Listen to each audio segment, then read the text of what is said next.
Vamos iniciar então o nosso estudo de hoje. Nós estamos no livro O Obras Póstumas, estudando as manifestações dos espíritos, caráter e consequências religiosas das manifestações espíritas. Nós estamos no parágrafo 6º dos médiuns, estudando o item número 46, a partir do item número 46, falando aqui sobre os vários tipos de mediunidade, que Kardec faz uma revisão, resumindo cada tipo, daquilo que nós já estudamos no livro dos médiuns, e a gente segue aqui o nosso roteiro. No item número 45, nós estudamos sobre os médiuns videntes, trouxemos aqui várias situações para nós analisarmos sobre a capacidade que os médiuns têm de perceber os espíritos. Falamos um pouquinho também sobre a plástica do nosso corpo perispiritual, que assume formatos diversos de acordo com a intensidade do nosso modo de pensar, intensidade do nosso pensamento, e também sofrendo as influências do nosso modo de pensar. E agora no item 46, os médiuns sonâmbulos, que são hoje uma categoria de médiuns bastante raras no nosso meio. Nós raramente encontramos isso, e é isso porque, além de serem raros os médiuns que se autoinduzem nessa condição sonambúlica, hoje os médiuns que são induzidos através do magnetismo também, muito pouco encontramos nas nossas reuniões mediúnicas, já que não existe mais aquele laboratório. Pelo menos raros são os centros espíritas, os grupos espíritas, que fazem esse laboratório de aplicação do magnetismo, visando a indução do transe mediúnico, do transe sonambúlico, Então, a título de teoria, nós estudamos essa categoria de médiuns. O interessante é que nós, embora hoje, como sonambulismo, nós encontremos muito pouco no nosso meio, tanto de uma forma anímica, porque o sonambulismo, o indivíduo entra no estado de transe e ele começa a ter uma percepção diferente, principalmente a respeito dele mesmo. Suas ideias se tornam mais claras, se tornam diferentes, muitas vezes ideias mais profundas. Ele tem uma percepção do ambiente à sua volta diferenciada daquilo que normalmente ele percebe. E temos aqueles médiuns que, no estado sonambúlico, eles têm uma percepção do mundo espiritual, entrando em comunicação com os espíritos, pelo fato dele estar com a sua visão muito mais voltada para a dimensão espiritual, através desse processo de emancipação, do que no mundo real. Mas nós podemos também fazer uma comparação daquilo hoje que nós estudamos como hipnose. Nós vemos hoje profissionais, principalmente da área de psicologia, falando sobre a hipnose terapêutica, onde a pessoa é submetida a determinadas técnicas em que ela passa a ter um estado alterado de consciência. A gente lembra que Kardec, naquela época, ele muito pouco tinha contato com a hipnose, que na verdade era uma técnica, ou nós podemos imaginar assim como sendo um procedimento muito pouco divulgado. E a própria palavra hipnose era muito pouco conhecida naquela época. Então nós podemos imaginar, será que esses médiuns que sofriam essa indução poderiam ser considerados apenas como sonambúlicos ou como indivíduos hipnotizados?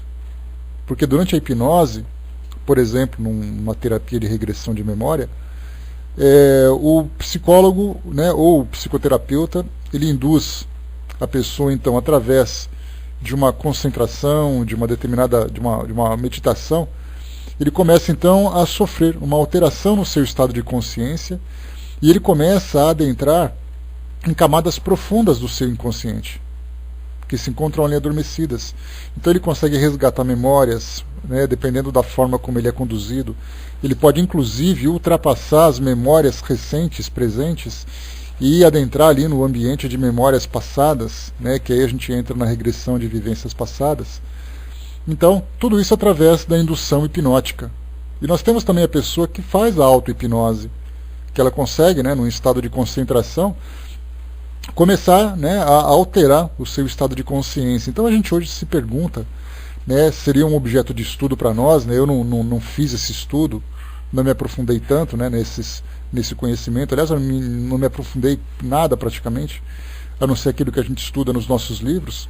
Mas a gente fica se perguntando se a hipnose não seria também uma outra forma de compreendermos o estado sonambúlico.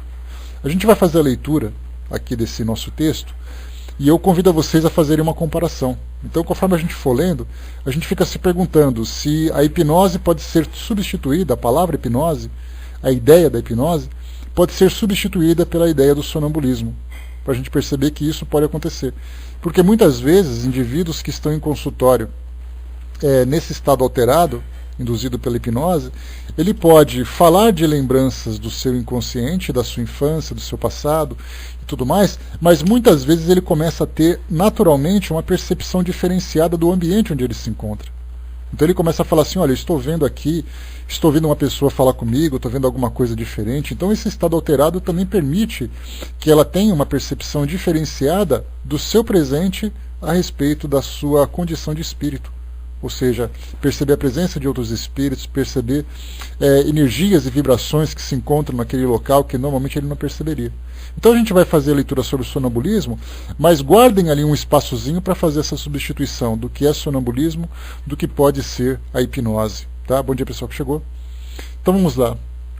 O sonambulismo pode ser considerado como uma variedade da faculdade medianímica, ou melhor dizendo, são duas ordens de fenômenos que se acham com muita frequência reunidas.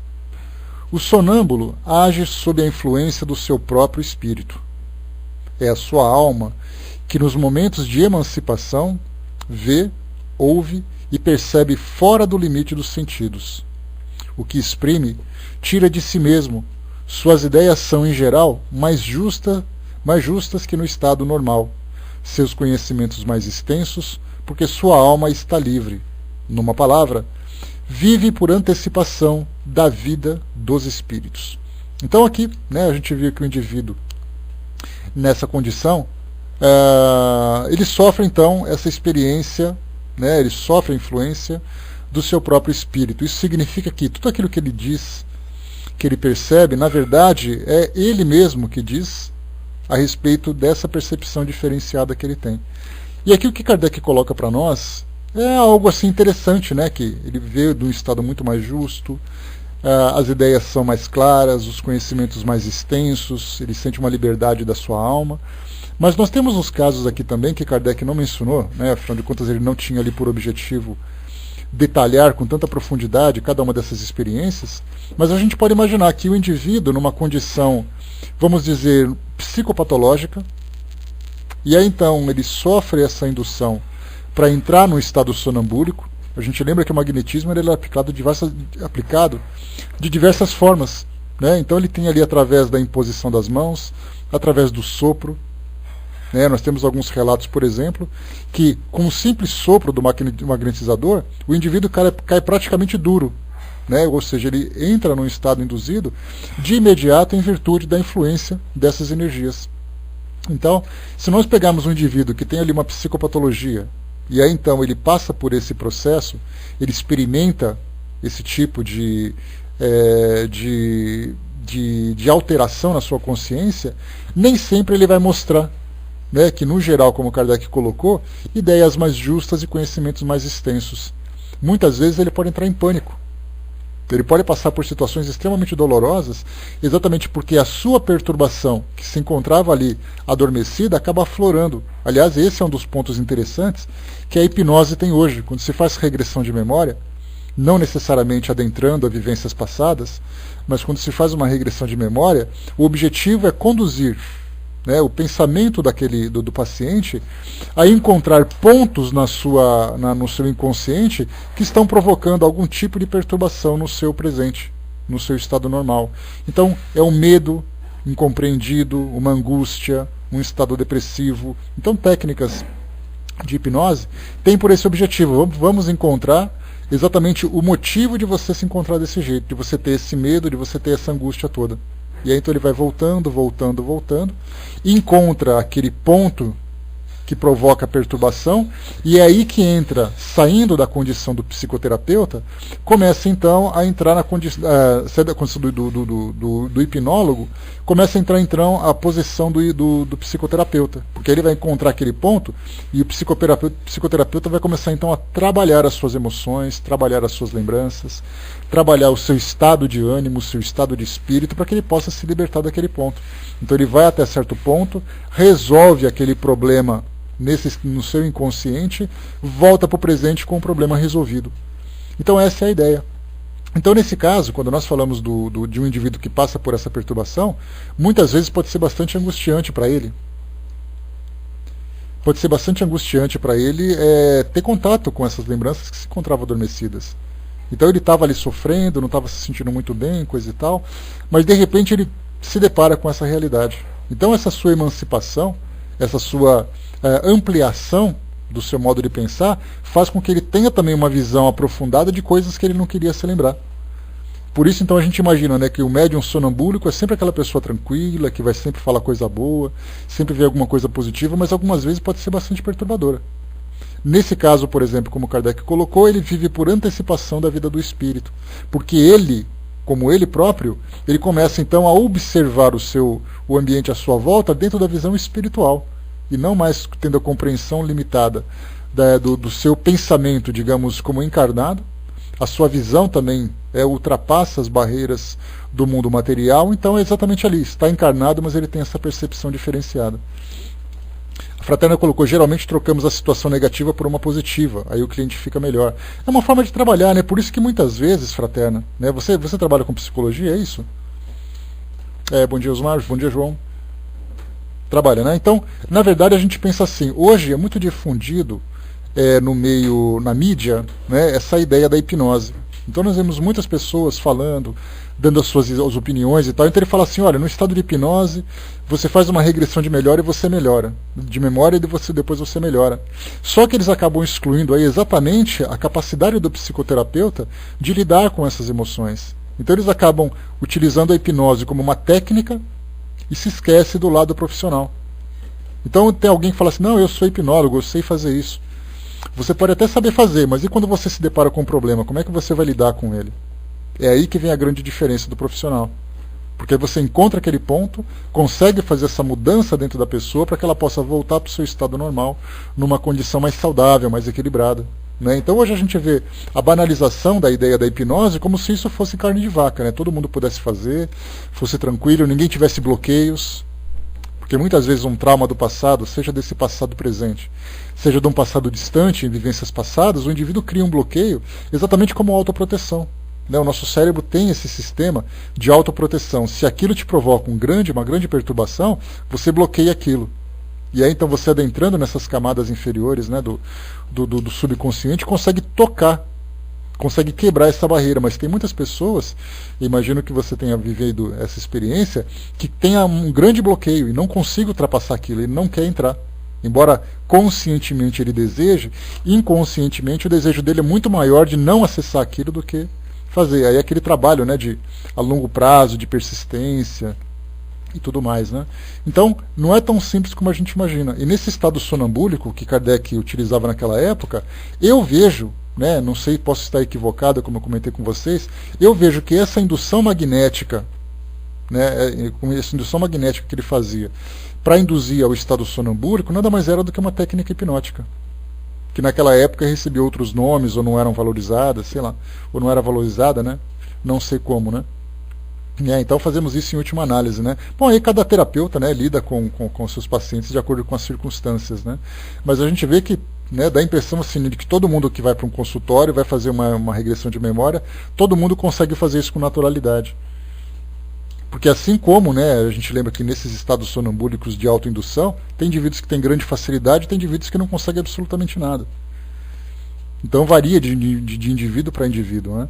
Então, saindo dessa parte agora mais técnica, a gente já entra, né, da parte do inconsciente, a gente também percebe que nessas circunstâncias em que há um estado alterado de consciência, como a gente conversou ontem, né, por acaso um indivíduo que é médium, e aí então ele começa a fazer uso de substâncias psicotrópicas, né, ou tipo de substâncias que alterem sua consciência, ele começa a ter uma percepção do mundo espiritual que nem sempre é muito positiva, exatamente pelo tipo de conduta, né?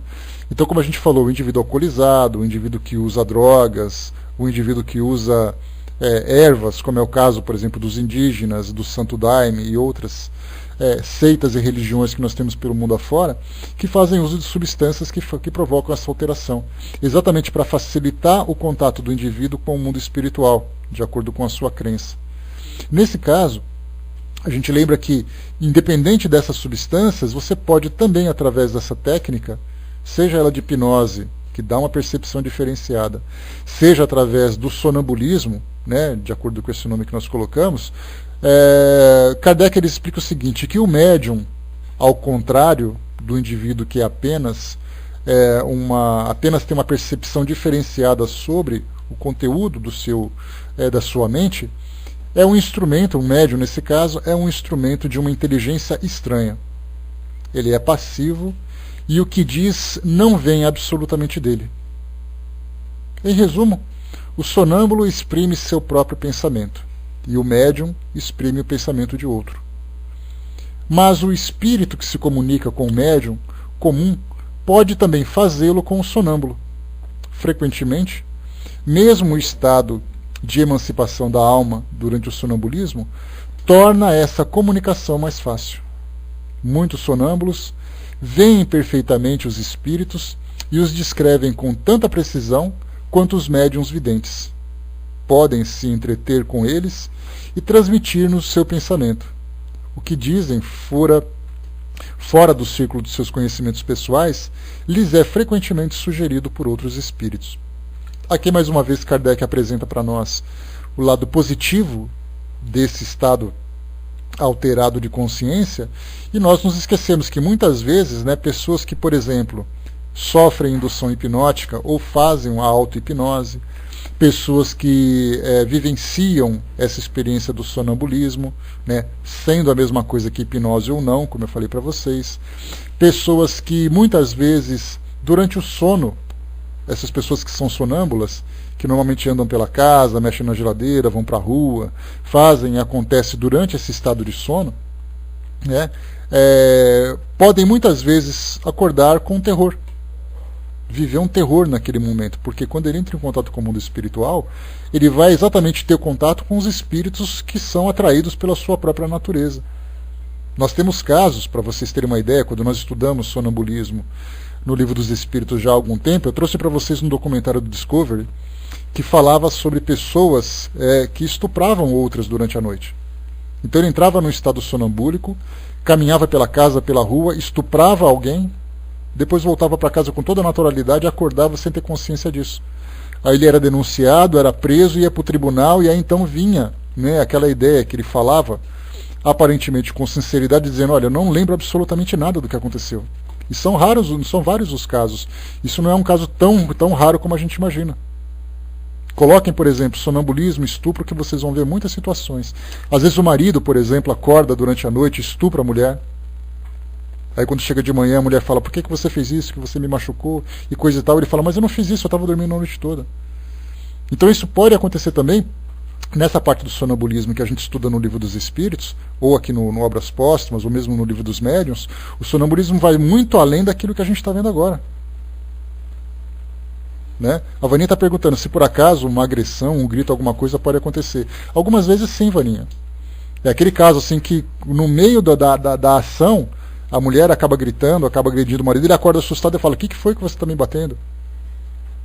Aí é aquela coisa que ele pega assim meio bonde andando, meio assustado, meio apavorado, e não sabe o que aconteceu. A gente pode imaginar o quão perturbador é isso. E muitas vezes, até saindo dessa parte da sexualidade, vem a parte da agressão física. Ele começa a agredir as pessoas nesse estado alterado. E a gente fica se perguntando, né? Porque o que a gente vê, na verdade, como eu falei para vocês dessas experiências, nós acabamos tendo contato com aquilo que acaba externando do indivíduo. Você vê a cena naquele momento. Mas muitas vezes você não sabe o que acontece por dentro dessa história. Se por acaso é alguma perturbação que o próprio indivíduo tem, se por acaso, né, isso acontece por influência espiritual, a gente simplesmente não sabe, né? Espíritos íncubos e súcubos. Se eu te falar que eu não lembro quais são esses nomes, você vai acreditar, Odécio? Se você quiser falar um pouquinho depois aqui, eu te falo. A gente troca ideia, mas eu não me lembro agora exatamente quem são os íncubos e súcubos. Eu já li sobre isso, mas eu não me recordo. Coloca alguma dica para eu lembrar, por favor, para refrescar minha memória. A Vaninha colocou, né? Com o cara dormindo deve ser mais fácil dar uma voadora. Pelo contrário, Vaninha, muitas vezes ele demonstra uma força, uma agressividade que vai muito além do estado normal dele. Parece uma coisa simples, parece uma coisa até engraçada na situação, mas quando a coisa acontece deve ser uma coisa pavorosa. Né? O Barbudinho lembrou ali, né? Demônios, né? Macho e fêmea que vêm seduzir os homens. Sim, essas influências que vêm, né? Ah, sim, lembrei agora, tá? Agora que eu lembro que a gente tinha falado sobre isso. O íncubo é o macho e o súcubo é a fêmea, né? Então, nesse caso, né, são os espíritos com essa personalidade, masculina ou feminina, mas também trazendo essa perturbação, né, que nós vimos. Nós recebemos um atendimento recente lá no nosso trabalho no Espiritismo Net, de um rapaz que dizia que acordava à noite e ele tinha algumas visões. E era uma mulher com uma aparência muito vulgar que tentava sempre induzi-lo a essa prática. Então, não necessariamente durante o sonambulismo, mas era uma influência constante que ele sofria. Então, ele só pensava em sexo, todos os relacionamentos dele acabavam exatamente por causa desse comportamento sexual desequilibrado, e ele sofria muito por isso. Então, ele perguntava, né, exatamente se por acaso isso poderia ser uma influência espiritual. E aí nós começamos a encaixar as peças, né, desses espíritos que têm essas tendências, que têm esse comportamento, e a gente vê que isso provoca uma influência muito direta. Quem fala bastante sobre isso é o Manuel Filomeno de Miranda, através do Divaldo Franco, no livro Sexo e Obsessão. E ele fala exatamente dessa legião de espíritos que vivem esse vício da sexualidade numa relação direta conosco aqui que estamos encarnados.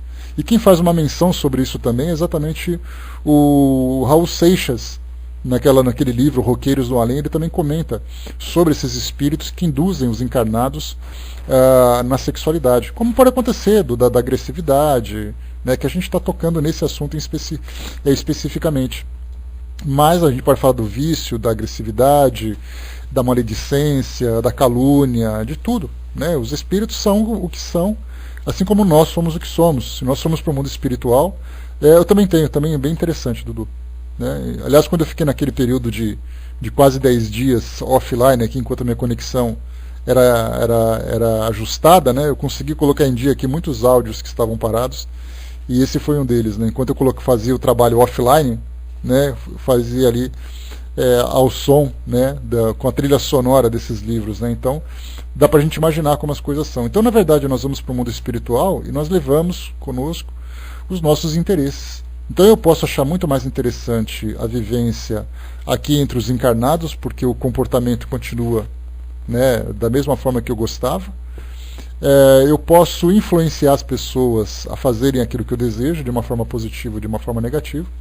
Né? Então cada espírito faz o que faz. E da mesma forma que nós temos hoje estupradores, pessoas que têm vícios na sexualidade, pessoas que sofrem grandes perturbações, ao desencarnarem, né, dependendo da forma como ele se comporta nesse processo de adaptação ao mundo espiritual, ele pode trazer essas mesmas influências perturbadoras para pessoas que estão aqui.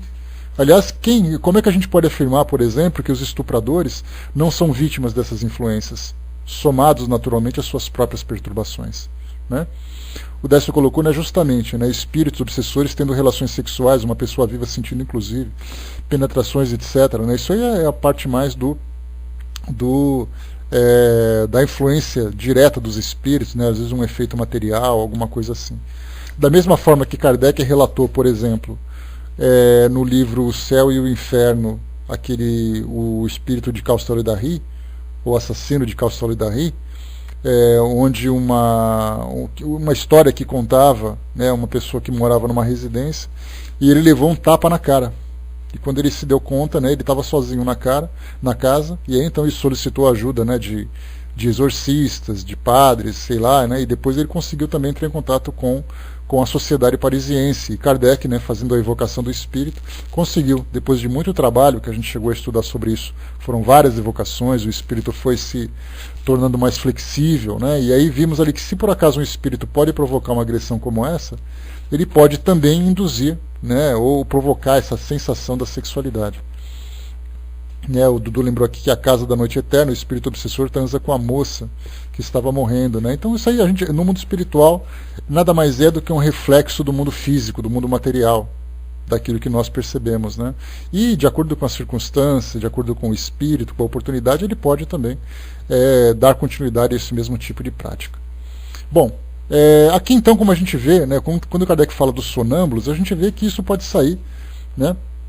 Pode sair muitas vezes, né, dessa parte nobre das influências espirituais e também do sonambulismo. A gente pode entrar na parte humana mesmo, com as suas deficiências, com as suas dificuldades, né? Então aqui a gente viu, como eu falei para vocês, mereceria um estudo mais aprofundado sobre essa questão da hipnose e do sonambulismo, para saber exatamente qual a relação que existe, né, entre esse entendimento que Kardec propõe para nós sobre o sonambulismo, porque uma pessoa que começa a falar de uma forma alterada, começa a descrever situações que não estão ali no ambiente ou que não faz parte da sua vida, ele chama de sonâmbulo. Uma pessoa hipnotizada também faz a mesma coisa. Nessa questão da auto-hipnose, como eu já falei para vocês, quem fazia muito isso era o Edgar Cayce, que eu já comentei várias e várias vezes. Aliás, como eu falei, mereceria, né, da nossa parte um estudo paralelo, porque o Edgar Cayce ele conseguia, através da autoindução sonambúlica, ele era chamado de o grande profeta adormecido, né? Então ele deitava, recostava ali na sua poltrona, na sua casa, e ele fazia consultas. Inicialmente eram consultas de cura, onde alguém ia lá conversar com ele relaxava ali Chris Angel, não sei, Azilus, não conheço esse personagem aí. Tá, eu não sei se por acaso ele é um ilusionista, se por acaso ele é um sonambúlico, eu não conheço ele assim de uma forma mais aprofundada para falar sobre isso, né? Mas se passa na TV, né, a gente vê que muitas vezes isso é muito mais para estimular a nossa imaginação do que uma realidade, né? Aí teríamos que fazer um estudo específico sobre ele para ver exatamente, né? Aliás, né, não nós, né, mas lermos resultados de estudos que especialistas fizeram, que tiveram contato, que analisaram as circunstâncias, para saber exatamente quais são os fenômenos reais que ele apresenta para nós na televisão, e não aqueles que são truques, simulações e tudo mais, né? E aí eu já não sei te dizer. Então, o Edgar Cayce ele se recostava na sua poltrona, afrouxava a gravata, e aí então ele se deitava, tinha aquele relaxamento, e de repente ele começava a falar. Ele conseguia falar, por exemplo, daquilo que ele via nas pessoas, dentro dos seus corpos, né, se havia órgãos doentes, se por acaso ele tinha algum problema interno, porque a dupla vista que ele utilizava durante esse estado de transe permitia que ele visse as pessoas por dentro. Uma coisa assim que parece uma coisa de filme, meio de ficção, mas era o que acontecia. Aliás, muitas pessoas vivem isso, né? Essa parte da vidência que a gente comentou. Algumas vezes você entra nessa parte da vida, a dupla vista, mais anímica do que mediúnica, e permite isso também. Pessoas que olham e falam assim, olha, eu estou vendo alguma coisa no seu fígado, você está bem? E ele fala, como é que você pode ver através do meu fígado? Ah, não sei, eu só consigo ver. Então esse é um caso de que sonambúlicos conseguem ver. Alguns conseguem ter essa visão no estado de vigília, acordado, desperto, outros em estado, né, de transe, nesse caso um transe sonambúlico ou um transe hipnótico. Então Edgar Cayce começou com esse trabalho de cura, e o receituário que ele transmitia, algumas vezes não era ele que falava, mas era alguém, um espírito que dizia para ele qual era o receituário, qual era a conduta, que tipo de medicamento ou terapia deveria ser utilizado naquele momento. E aí então a gente vê que primeiro é a parte anímica, quando ele tem a visão, a dupla vista. Depois é a parte mediúnica, quando ele recebe as informações do plano espiritual. E depois, quando ele saiu dessa parte de cura, ele começou a fazer consultas, inclusive ele cobrava por isso, de previsões, né, de profecias, de pressentimentos e tal. Então algumas vezes as pessoas falavam assim, olha, eu tenho uma fazenda, eu queria saber se tem algum recurso mineral importante no subsolo. Aí ele falava assim, vai lá e cava em tal lugar, perfura em tal lugar que você vai encontrar. A pessoa ia lá e fazia isso. E aí então ele fez previsões, né, sobre nações, sobre conflitos internacionais, sobre riquezas dentro do país dele, consultas particulares sobre a vida das pessoas e tal. E ele fazia isso tudo nesse estado de autoindução sonambúlica. ou, se nós preferirmos, de autoindução sonambúlica, hipnótica. Né? Então isso é um tema que mereceria um estudo aprofundado, muito mais a título de conhecimento, né? Porque na prática, como eu comentei com vocês, isso muito pouco nós encontramos hoje nos centros espíritas. Nós temos alguns casos que nós podemos imaginar que aconteçam no momento do passe. Uma pessoa vai até o passe, assim como nós temos pessoas que dão passividade à comunicação dos espíritos durante o momento de passe, nós temos pessoas que entram em estado de transe e também começam a ter uma percepção diferenciada naquele momento. É aí que os passistas, nesse caso, durante o curso de passes, eles acabam tendo contato com situações dessa natureza e também soluções, né, de como lidar com isso. Porque não é simplesmente assim, ó, você vai dar um passe, alguém vai entrar no estado de transe. E a pergunta é, o que você vai fazer naquele momento? E aí também são todos os cuidados, né? Essa pessoa depois é retirada diante do público, é levada depois para um lugar mais reservado, e ali é feito um trabalho, né, de reequilíbrio daquele paciente. Então a situação de passe também isso pode acontecer. A indução desses estados sonambúlicos. Porque assim como nós temos os médiums que são induzidos magneticamente, o passe nada mais é do que uma aplicação magnética. Naturalmente com a contribuição dos espíritos, né, então fica ali um trabalho medianímico. Os espíritos ajudam na canalização desses fluidos do plano espiritual, somado com o magnetismo do próprio médium, do próprio indivíduo. E aí então muitas vezes pode acontecer isso.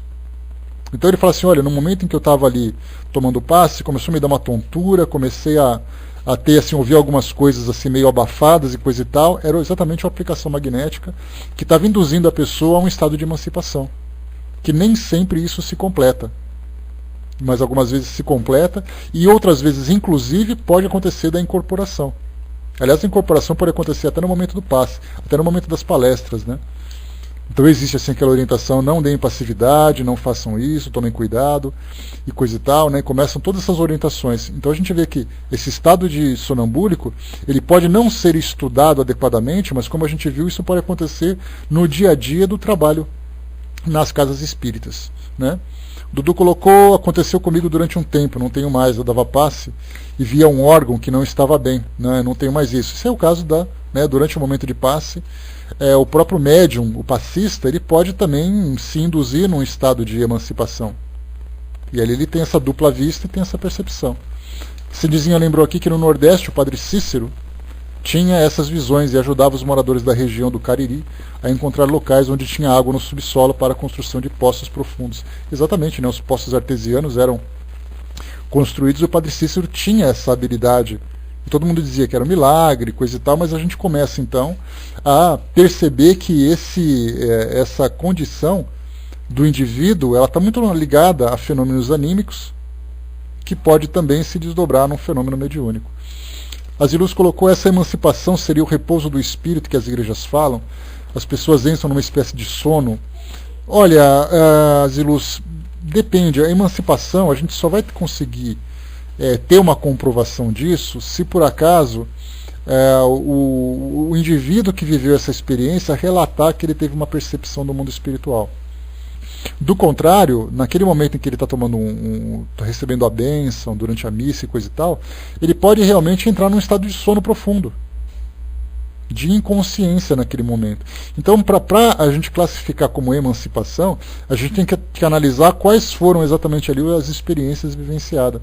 Se ele falar assim, olha, naquele momento eu comecei a sentir uma sonolência, aí eu comecei a ver luzes dentro da igreja, comecei a ver coisas diferentes e tal, e isso pode ser relatado como uma emancipação.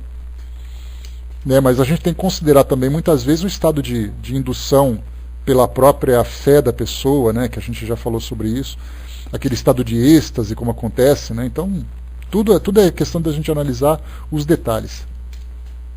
A Zilus colocou, eu já vi muitas vezes numa missa, o padre passava e as pessoas iam caindo no chão. Isso pode ser também estado da fé. Né? Isso acontece dentro das igrejas evangélicas, dentro das igrejas católicas também acontece. Né? Então, pelo fato do estado emocional da pessoa estar ali muito aflorado, aquele estado emocional, ela pode simplesmente cair, entrar em inconsciência.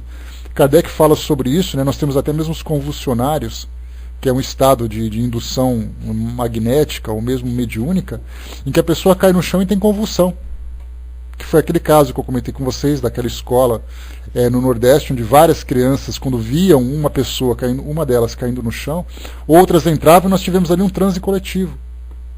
Aí várias áreas, né, do conhecimento, no conhecimento nosso aqui, começou a dar sua opinião. Primeiro era um pastor, depois um psicólogo, aí um parapsicólogo, um psiquiatra, um médium, todo mundo começou a dar opinião a respeito daquele fato. Mas como eu falei para vocês, existe uma grande dificuldade da gente avaliar simplesmente por aquilo que a gente vê, sem conhecer o que acontece nos bastidores, ou seja, internamente, né, beleza, internamente, na mente do médium, daquela pessoa, quais são as influências, a gente dificilmente vai conseguir acertar, né, um diagnóstico sem fazer uma avaliação profunda do caso. Dudu colocou: eu posso estar lúcido e saber que estou emancipando, sim, né? Dá só meio um torpor físico, né, que é passageiro ou não. Então, nesse caso, né, que esse caso é consciente, né? Mas o que a Ziluz colocou é no caso das pessoas que acabam, que entram no estado de inconsciência. Mas essa inconsciência, Ziluz, para fechar então, essa espécie de sono, ela não é necessariamente a emancipação, a menos que a pessoa que entrou nesse estado traga depois relatos sobre uma visão diferenciada daquela que ela tem. Mas esse estado de transe pode acontecer, é um estado psicológico, na verdade. A emoção, o efeito da fé, né, que ela simplesmente, né, ela simplesmente fica inconsciente naquele momento e tal, sem nenhum tipo, né, de fenômeno mediúnico necessariamente. Tá? Vamos lá, próximo item aqui para nós. Bom, nós fechamos isso aqui, pessoal. Mais alguma coisa a respeito desse tema? Podemos ir em frente? A gente vê que tem muita coisa para se estudar sobre isso, tá? Mas assim, se nós nos prendermos a estudar os detalhes, né, de cada uma dessas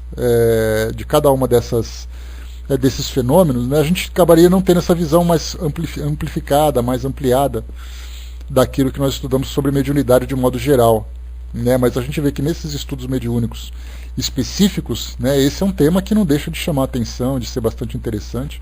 E vocês viram quantas e quantas situações vocês colocaram aqui para ilustrar um pouco o caso que a gente colocou também, que a gente estudou, né? Bom, o item 47, médiuns inspirados, né? Esse aqui é uma parte interessante também, porque quando nós estudamos lá no livro dos médiuns, no capítulo 14, quando o Kardec coloca logo na introdução, né, deixa eu pegar rapidamente aqui para nós, que eu quero ler o texto ipsiliteris, como dizia o nosso amigo Reinaldo, para dizer exatamente aquilo que Kardec apresentava para nós. Então está aqui os médiuns, capítulo 14, e ele coloca no começo aqui para nós, é o item número 159, né? 159 nós temos aqui então, toda pessoa que sente a influência dos espíritos em qualquer grau de intensidade é médium. Essa faculdade é inerente ao homem, por isso mesmo não constitui privilégio, e são raras as pessoas que não a possuem pelo menos em estado rudimentar. Pode-se dizer, pois, que todos são mais ou menos médiuns. Usualmente, porém, essa qualificação se aplica somente aos que possuem uma faculdade mediúnica bem caracterizada, que se traduz por efeitos patentes de certa intensidade, o que depende de uma organização mais ou menos sensitiva. Deve-se notar ainda que essa faculdade não se revela em todos da mesma maneira. Os médiuns têm geralmente aptidão especial para esta ou aquela ordem de fenômenos, o que divide em tantas variedades quantas são as espécies de manifestações. Então, quando Kardec coloca, né, que todos são mais ou menos médiuns, nós temos aqui a ideia, né, de que nós falamos sempre de uma forma ostensiva, né, mas não necessariamente intuitiva.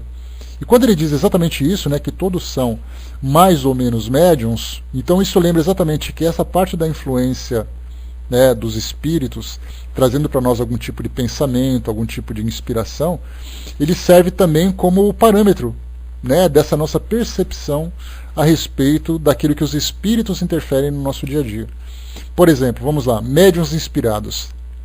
Esses médiuns são aqueles nos quais os sinais exteriores da mediunidade são menos aparentes. A ação dos espíritos aqui é toda intelectual e moral, e se revela nas menores circunstâncias da vida, como nas maiores concepções. Só um instantinho, de novo. Pronto.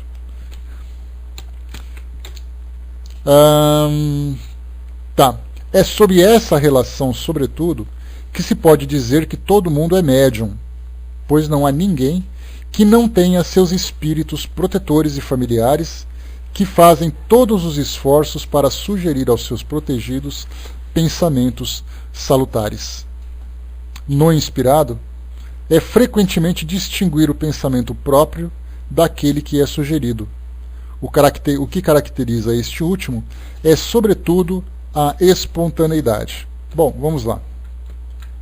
Quando nós falamos sobre nas menores circunstâncias da vida, como nas maiores concepções, nós já conversamos aqui sobre a influência que existe entre os encarnados, né? Se eu solto um pensamento, vocês ouvem, vocês veem, vocês leem.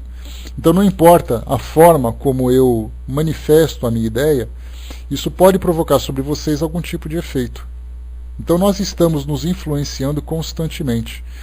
Num grupo de estudo, vocês são mais influenciados pelas minhas ideias, exatamente porque eu tenho aqui o microfone. Mas do contrário seria aquele que se falaria ao microfone influenciaria os demais. Mas nós estamos nos influenciando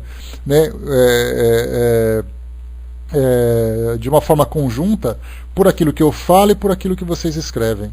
Então nós estamos ali trocando influências. E essas influências elas podem mudar de opinião, provocar algum tipo de sentimento, provocar algum tipo de ideia que até então não era pensada. Então tudo isso acontece no nosso meio. Entre os encarnados e os desencarnados acontece a mesma coisa. Como eu falei para vocês, tirando essa parte da forma como o espírito se manifesta, as ideias estão constantemente se influenciando. Naturalmente serão mais intensas, dos espíritos em direção aos encarnados, serão muito mais intensas pelo fato, de ter ali uma pessoa que é muito mais sensitiva, que ela tem uma percepção muito mais aflorada, ela é mais sensível a essas influências. Então aquilo que o espírito pensa, a pessoa vai perceber. Algumas vezes com maior facilidade, como eu coloquei para vocês, algumas vezes com maior dificuldade. Então nós temos ali tanto assim que nós estamos no dia a dia, às vezes pensando sobre alguma coisa, realizando algum tipo de trabalho, fazendo alguma bobagem ou fazendo alguma coisa certa. Algumas vezes nós temos espíritos amigos ou mesmo espíritos inimigos que estão ali tentando nos induzir a mudar a nossa posição ou intensificar aquilo que a gente está fazendo. Vamos supor que eu esteja fazendo um trabalho de caridade, mas eu esteja ali meio desanimado, porque ou tem alguém ali que me incomoda, ou o trabalho não está saindo do jeito que eu esperava, o resultado não era bem aquele, mas como o trabalho é benéfico, nós temos ali os nossos espíritos protetores, ou mesmo aqueles espíritos que estão ali organizando aquele trabalho, eles se aproximam e começam a dizer, olha, não desista, continue, isso vai fazer bem para você, vai fazer bem para as pessoas. Aquelas palavras de estímulos, palavras de otimismo, para que nós continuemos a fazer aquele trabalho. E aí então nós podemos perceber aquilo lá no fundo. Eu posso estar assim meio desanimado, mas eu falo assim, não, mas eu estou desanimado, mas eu não vou desistir. Porque eu sou uma pessoa perseverante, esse trabalho tem que dar certo e tal, Aí depois a gente conta para as pessoas, olha, eu estava quase desistindo, mas aí me deu aquela vontade de continuar e eu continuei trabalhando. Ele não considera que ali, de repente, pensamentos estavam o induzindo a essa nova perspectiva para que ele continuasse fazendo. Então, na verdade, a identificação desse estado de influência, que é o estado de inspiração, essa inspiração, ela acaba sendo quase que não percebida e muitas vezes se mistura com aquilo que a gente vem pensando, ou muitas vezes pode até ser contraditória com aquilo que a gente faz. Nós temos aqueles casos, por exemplo, de pessoas que estão trabalhando num trabalho novamente de caridade, mas que por acaso tem ali um espírito infeliz, um espírito perturbado, que tem algum vínculo comigo, ou algum vínculo com alguém que está por perto, e ele fala assim, né, olha, quer saber, esse trabalho é muito chato, é melhor você desistir, porque isso não vai dar certo, você está perdendo o seu tempo e coisa e tal. Se eu entrar em sintonia com ele, essa influência, esse pensamento acaba sendo predominante. Então a gente vê ou influência positiva ou negativa. No caso de nós estarmos ali numa situação perigosa, né, perigosa para nós moralmente ou mesmo fisicamente, aí nós temos ali o nosso espírito protetor que fala para nós, né, olha, sai dessa, muda de caminho, vai para outro lugar, desiste de fazer isso, porque isso vai te prejudicar e coisa e tal. Se eu tiver percepção, eu aceito, ou não. Agora, por outro lado, eu posso estar na mesma situação e ter o pessoal, né, isso mesmo, continua que vai dar certo, você vai conseguir, não esquenta a cabeça que tudo se resolve depois, você vai, entra de cabeça na situação e sofre as consequências negativas. Então, esse tipo de indução acontece no nosso dia a dia, nas situações mais comuns. No nosso cotidiano, você está na sua casa sozinho fazendo um trabalho, você está no seu trabalho, no centro espírita, na rua, num grupo social, e aí então você começa a ter essas percepções, essas inspirações. Eu conversava até com a Vaninha esses dias, em que o Papa esteve por aqui, e a gente ficava pensando, né, podemos imaginar a mobilização espiritual no momento em que acontecia aquela reunião. Todas aquelas pessoas pensando uníssonas, né, naquele... Beleza. Pensando uníssonas, né, naquele momento tão especial, naquela alegria, aquelas palavras, né, que tocavam o coração das pessoas, que sensibilizavam todo mundo.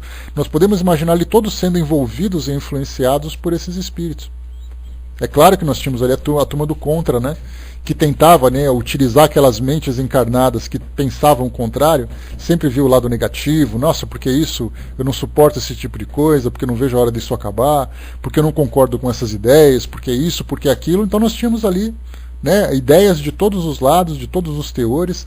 Temos até aqueles que eram indiferentes, né, que olha, o que você pensa sobre isso? Eu nada, só estou passando por aqui. Para quem gosta, gosta, para quem não gosta, não gosta, né? Mas naquele caso, né, Barbudinho, como a gente viu, o bem ali é muito maior, ao contrário do que a gente pode imaginar, do que acontece, por exemplo, no Carnaval, que é exatamente ali o grande momento em que os espíritos ficam preocupados, porque o pensamento da sensualidade, da bagunça, dos excessos, acontece exatamente nesse momento. O Natal, por exemplo, na Páscoa, onde as pessoas ficam mais envolvidas espiritualmente, de acordo com suas crenças, de acordo com a intensidade das suas crenças, né? Então, tudo acontece nesse momento. Na saída de um jogo de futebol, onde nós temos o pessoal que gosta de fazer mais bagunça, uma arruaça um pouco maior, um pouco menor, né? Então, é o que trata exatamente dessa influência. E aqui o que Kardec coloca para nós, né, como ele diz assim, né, que isso pode acontecer nas menores circunstâncias da vida, como nas maiores concepções. E essas maiores concepções a gente pode colocar como, por exemplo, aquelas grandes ideias.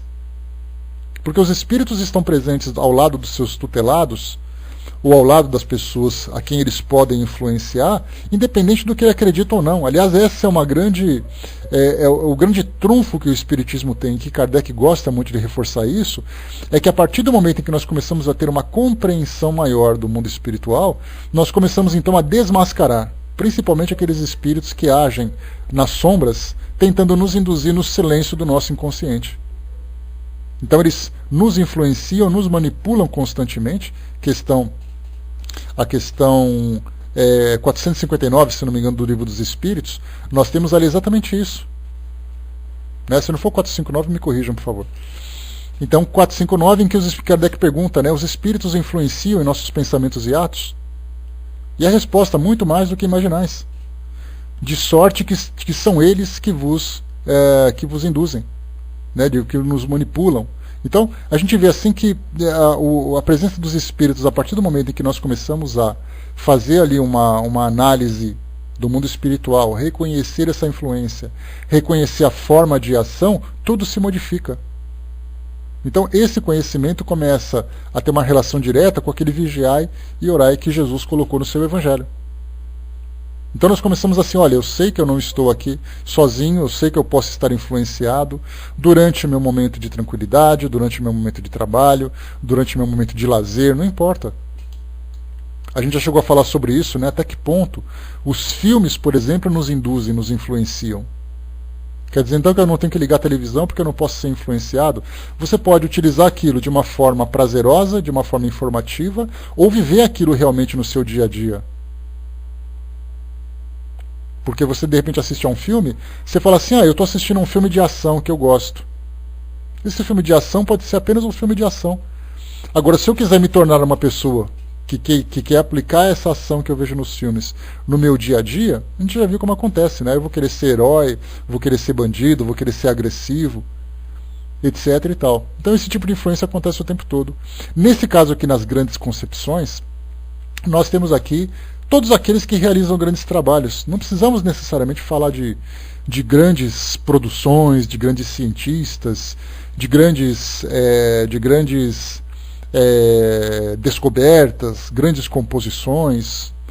Nós podemos ali entrar um pouco mais no campo médio do nosso dia a dia, como por exemplo, vamos supor que eu seja um advogado defendendo uma causa, e aí então é uma causa muito difícil, a pessoa que eu estou defendendo realmente é inocente, é uma injustiça que está acontecendo contra ela, e eu começo a procurar nos meus livros, começo a elaborar uma linha de pensamento para o meu trabalho, coisa e tal, vem um espírito e fala assim, olha, pensa nesse caminho. Aí eu passo e falo assim, caramba, por que eu não pensei nisso antes? E eu começo então a trabalhar por esse caminho e sou bem sucedido.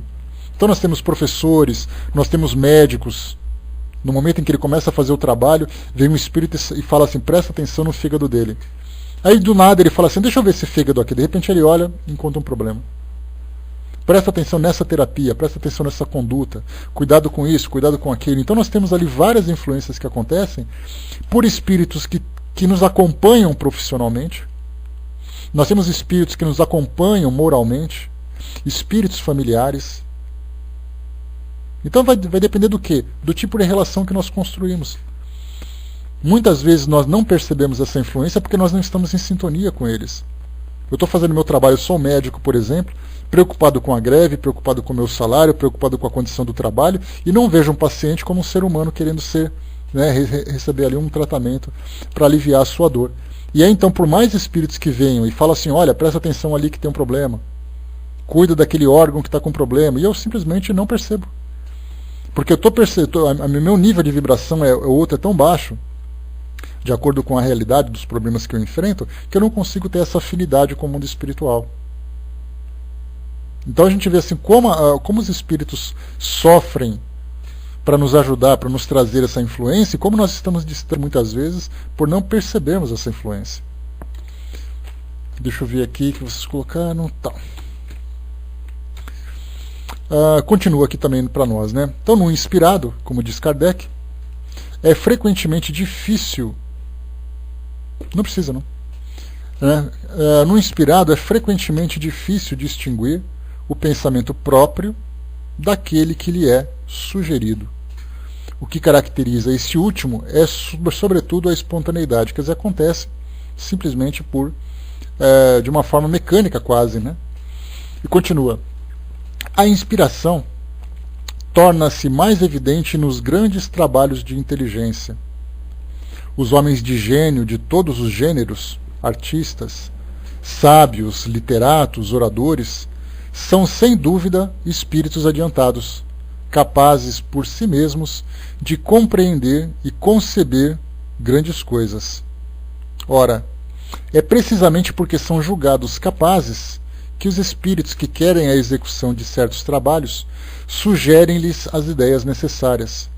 E é assim que são, na maior parte das vezes, médiuns sem o saber. Tem, entretanto, uma vaga intuição de uma assistência estranha, pois aquele que pede a inspiração não faz senão uma evocação. Se não esperasse ser ouvido, por que apelaria com tanta frequência? Meu bom gênio, vem ajudar-me. Tá certo que a gente não fala meu bom gênio, vem ajudar-me, né? A gente fala assim, oh meu Deus, me ajuda. A gente já tem uma certa intimidade, né?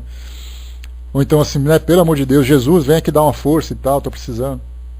Então, na verdade, o que Kardec coloca aqui nesse ponto das grandes inspirações é que, de acordo com a capacidade que nós temos, de acordo com o trabalho que nós realizamos, nós temos naturalmente a presença daqueles espíritos que estão ali nos ajudando a desenvolver cada vez mais.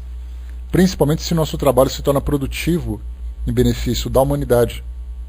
Então, se eu faço uma grande composição, né? Frida, dá uma olhadinha no www.espiritismo.net e vai ali em preces online, tá? E você preenche o formulário que tem ali e aí então vai para a nossa equipe de vibração, tá legal? Espiritismo.net, preces online. E aí então nós temos ali, por exemplo, um músico, esses compositores que fazem essas músicas com melodias, com letras, que a gente tem músicas, para vocês terem uma ideia, que eu não consigo colocar na cabeça como é que alguém conseguiu pensar nelas. Dá a impressão de que elas vieram prontas de algum lugar, alguém foi numa fábrica e comprou. E simplesmente começou a cantar. Que a gente pensa, como é que a pessoa conseguiu encontrar essas palavras, que tipo de sentimento a envolvia naquele momento. E naturalmente que os espíritos consideram, né, o conjunto da obra. Então, quer dizer, o indivíduo tem que, através da sua arte, através da sua vida, através do seu dia a dia, entrar em sintonia com os espíritos superiores para receber essas composições. Então, se eu sou um artista voltado para músicas populares, músicas mundanas, vamos dizer assim, dificilmente eu vou conseguir ter uma inspiração, porque a minha relação com o mundo espiritual não é lá aquelas coisas. Aí então eu vou ter essas letras comuns, essas músicas comuns, porque isso acontece o tempo todo. O espírito Luiz Sérgio, nos seus livros, e apesar de serem livros assim que trazem relatos que muitas vezes geram muitas dúvidas, né, sobre a sua realidade, sobre a sua fidelidade com a realidade espiritual, ele traz assim, alguns pensamentos que são bastante produtivos. Eu lembro de um dos livros que ele escreveu, que ele falava sobre as drogas. E ele dizia que existem grandes gênios no mundo espiritual, químicos, farmacêuticos, que têm grandes conhecimentos, que induzem químicos e farmacêuticos encarnados para a produção de grandes drogas.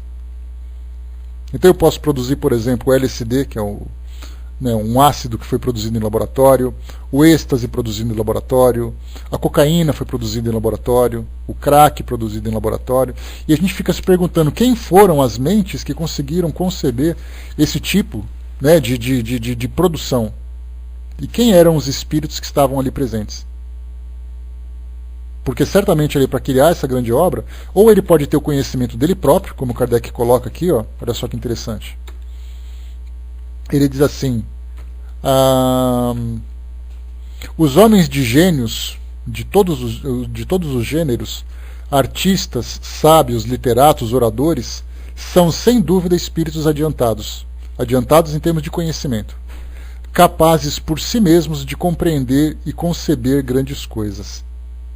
Ora, precisamente porque são julgados capazes, que os espíritos que querem a execução de certos trabalhos sugerem-lhe as ideias necessárias, e é assim então que na maior parte das vezes são médiuns sem saber.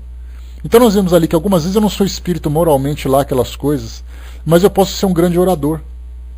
Através de uma religião, eu crio uma nova religião, tenho o dom da oratória por mim mesmo, tenho boa memória, sou muito bem articulado, sou capaz de envolver as pessoas com minhas palavras, de acordo com o teor daquilo que eu produzo, influenciando aquelas pessoas, eu vou ter espíritos que estarão ali próximos. Se eu crio uma seita, por exemplo, uma seita para criar fanáticos, uma seita isso, uma seita aquilo, vem ali um monte de espírito dizer, vamos aproveitar esse cara porque ele é bom. E aí então, quanto maior capacidade eu mostro, maior a influência que eu sofro, só que aquela influência silenciosa. Se eu sou um orador que produz na mente das pessoas pensamentos elevados, pensamentos nobres, tenho ali do meu lado espíritos que estão me soprando, olha, pensa nisso. Na verdade, não necessariamente palavras, mas eles começam a nos induzir com ideias. Então eu começo a desenvolver um raciocínio e começo ali a ver imagens, a ver ali uma sequência naquilo que eu estou pensando, e no final eu falo assim, eu sou bom, hein? E na verdade, 80% daquilo que eu falei foi simplesmente indução, sugestão. O Hermes colocou, né, mas alguém pode perguntar, né, por que Deus permite isso, a produção de drogas? Né? Faz parte de tudo, né, Hermes? Faz parte do nosso dia a dia. O homem tem que desenvolver a sua inteligência e encontrar a forma de utilizá-la de uma forma mais produtiva. Por que Deus permite a produção de drogas? Por que Deus permite que a engenharia crie armamentos? Por que nós permitimos que cientistas produzam técnicas e terapias que são nocivas à nossa saúde? Por que Deus permitiu a produção da energia atômica e a produção da bomba atômica? Na verdade, nós vamos desenvolvendo o nosso raciocínio e entendendo aprendendo através da lei de causa e efeito o resultado daquilo que a gente produz. Cabe à nossa sociedade começar então a utilizar o seu raciocínio de uma forma produtiva, mas isso só vai acontecer no momento em que nós começarmos a desenvolver paralelamente à nossa inteligência, os nossos valores também. Porque da mesma forma que nós temos indivíduos que criam, vocês lembram, né, o lança-perfume e essas drogas de todos entorpecentes, psicotrópicos que acabam provocando dependência e coisa e tal, ao mesmo tempo que nós temos cientistas que produzem essas substâncias entendendo ou utilizam isso por uma forma negativa, nós temos também aqueles que estão em laboratório criando drogas que provocam curas, que provocam alívios de dores. A gente lembra, por exemplo, né, quando a gente estuda sobre a criação do antibiótico, imaginemos aqueles cientistas, né, porque não foi só um cientista, mas foram vários cientistas que estavam ali pensando juntos, né, naquele projeto, de repente cria o antibiótico, cria o anestésico, cria um analgésico. A gente pode imaginar. Mas dá para imaginar se o Barbudinho, quando o cientista que colocou, foi o... Qual é o nome dele? Foi o... Ai... Me fugiu o nome eu estudo o tempo todo o nome desse cara e esqueço hoje. Coloca para mim o nome do descobridor do antibiótico aí. Fleming, exatamente. Né? Então Fleming naquela época o que aconteceu? Imagina ele no laboratório dele, começou ali a analisar os fungos, de repente percebeu que o fungo estava ali matando bactérias, e aí ele utilizou aquele fungo, colocou para cá, colocou para lá. E aí, quer dizer, como é que ele conseguiu chegar naquela situação? Hoje nós temos documentários que falam sobre antibiótico, e a gente fica vendo assim, o que o cara estava fazendo da vida dele que ele foi prestar atenção num fungos. E perceber que a substância liberada pelo fungos, né, que era da penicilina, né, pois é, foi acidentalmente, né, Osmar? O que ele estava acabando? Onde ele estava? Ele não tinha o que fazer da vida para ficar observando fungos no microscópio? Quer dizer, ele já tinha a curiosidade natural dele de estudar esses micro-organismos, de estudar essas espécies. E aí então tem um cientista que falou assim, aqui você vai encontrar alguma coisa, continua. Aí ele foi, de repente é considerado assim um grande gênio, um grande descobridor. E mal imaginamos a quantidade de influências que tem. Né? Ah, é verdade, né, Barbudinho? Não tem tempo para isso, né? Então, quer dizer, nós temos ali situações das mais variadas. Alguém que descobriu a pólvora, de repente começou a criar armamentos e tal. Nós estamos ali, a nossa inteligência está produzindo o tempo todo. A nossa inteligência ali é uma fábrica de ideias, né? Uma fábrica uma fábrica de criatividade, né? Só que nós vamos criar aquilo de acordo com a nossa intenção. Eu posso, por exemplo, ser dono de uma fábrica de roupas, de uma confecção, e eu posso criar roupas para o dia a dia, como posso criar roupas eróticas. Vai depender do quê? Do meu interesse, da minha intenção. E como os espíritos estão ali do nosso lado o tempo todo, eles vão nos dar aquela força para continuar fazendo aquilo. Então, com o passar do tempo, e exatamente essa é a proposta, para a gente já finalizar o nosso estudo de hoje, essa é a proposta que nós temos dessa mudança do nosso mundo hoje, de um mundo de regeneração, onde espíritos mais inteligentes, espíritos mais moralizados estão reencarnando entre nós, exatamente para dar um novo direcionamento que nós, merecidamente, através dessas nossas conquistas, né, conseguimos alcançar. Então virão esses novos assistentes para fazer isso. Homens de inteligência nós tivemos o tempo todo. Homens moralizados nós tivemos o tempo todo, mas espíritos comuns como nós também viveram no nosso planeta o tempo todo. E aí então, como a gente sabe que o livre-arbítrio ele é praticamente ali uma democracia, vai à força da maioria. Só que a lei de causa e efeito, né, o livre-arbítrio também tem ali a sua regrinha básica. Né? Você tem liberdade para escolher, mas você vai ter a obrigação de colher aquilo que você semeou, né, de sofrer as consequências dessas escolhas. Então nós estamos assim, querendo terapias, fazendo isso, fazendo aquilo. E a doutrina veio exatamente nos explicar essa lei de causa e efeito, que nada é. Nós não temos um Deus vingativo, nós não temos o acaso que rege nossas vidas, mas nós somos co-criadores. Né? E só que o Criador, de um modo geral, ele respeita o tempo e nos dá a oportunidade de aprender com cada uma dessas escolhas que nós fazemos. Então, porque do contrário, se nós não fôssemos influenciados positivamente para tirar os lucros, né, os benefícios mesmo dos nossos erros, nós estaríamos estagnados durante muito tempo, né, naquela condição de ficar errando, sem tirar nada de proveitoso. Então a nossa evolução seria muito mais lenta, muito menos proveitosa, mas cada vez que nós estamos ali nessa relação com o mundo espiritual, cada vez que eles nos induzem a avançar, a crescer, isso é aquele empurrão. É como se nós fôssemos maratonistas querendo desistir da prova pelo cansaço, pelas dores, pela distância, e nós tivemos ali do lado a torcida, dando água, incentivando, gritando o nosso nome. Os espíritos fazem isso. E nós estamos ali, avançando, conseguimos conquistar esse nosso status de espíritos agora entrando nesse processo de regeneração. Então as filosofias espiritualistas, as religiões, de um modo geral, a própria filosofia, ela vem aqui exatamente despertar a nossa consciência para uma nova forma de viver. Não mais vivermos de fantasia, esperando que as coisas caiam do céu, literalmente, mas fazendo com que nós criemos o nosso próprio futuro, só que agora agindo de uma forma mais proveitosa, mais objetiva. Então nós estamos criando a nossa vida, conduzindo a nossa vida, só que agora sabendo para que direção nós vamos. Não é igual baratas tontas que ficam ali para um lado para o outro, tentando a sorte para ver no que dá. Através desse esclarecimento que nós estamos tendo agora, nós conseguimos ter ideia. Não, eu tenho que agir dessa forma porque eu quero alcançar isso. E isso que eu alcançar vai me dar esse benefício para o objetivo geral que eu tenho. É esse despertar que hoje que os espíritos estão trabalhando intensamente para nos ajudar nessa nossa evolução. E esperemos que todas as religiões consigam também ter essa mesma conscientização. Bom, pessoal, fechando por aqui o nosso estudo de hoje, nós paramos no nosso livro Obras Póstumas agora, na questão 47 que nós terminamos. Nós vamos entrar na questão 48, médiuns de pressentimentos, e depois médiuns proféticos, que são duas categorias de médiuns também, bem interessantes, muitas histórias para poder falar sobre isso. Tem até uma passagem para a gente fechar, no Pinga Fogo. Eu lembro vagamente, porque me veio agora essa lembrança, quando o Chico estava falando sobre a presença dos espíritos, perguntaram para ele, mas por que todas as nossas grandes descobertas dependem dessa influência dos espíritos, dependem dessas ideias, dessas inspirações?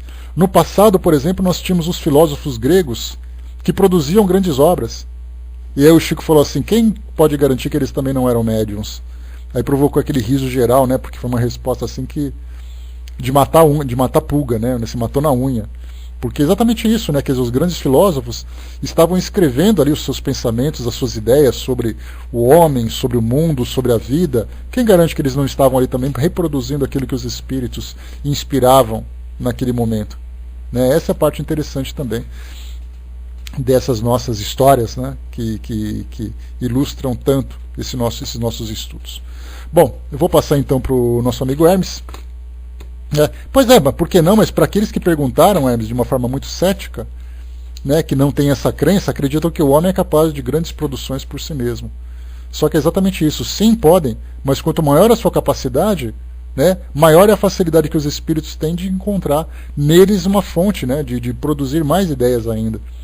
Então, estudemos cada vez mais, porque quanto mais a gente estuda, mais a gente consegue trabalhar, maior é a nossa influência positiva. Porque um espírito de grande gênio não vai encontrar numa mente pequena, numa mente medíocre, uma fonte de grandes produções. Mas se nós nos capacitarmos para isso, buscarmos cada vez mais o conhecimento, aplicar esse conhecimento de uma forma produtiva, nós estamos nos oferecendo, capacitados e melhorados para essas influências maiores. Porque chega uma hora que nós conseguimos alcançar tamanho conhecimento que os espíritos que nos acompanham vão dizer, bom, eu já consegui fazer o máximo que eu podia. Agora é hora de trocar de professor. Vem um professor superior para nos ajudar cada vez mais nessa evolução. Mas depende de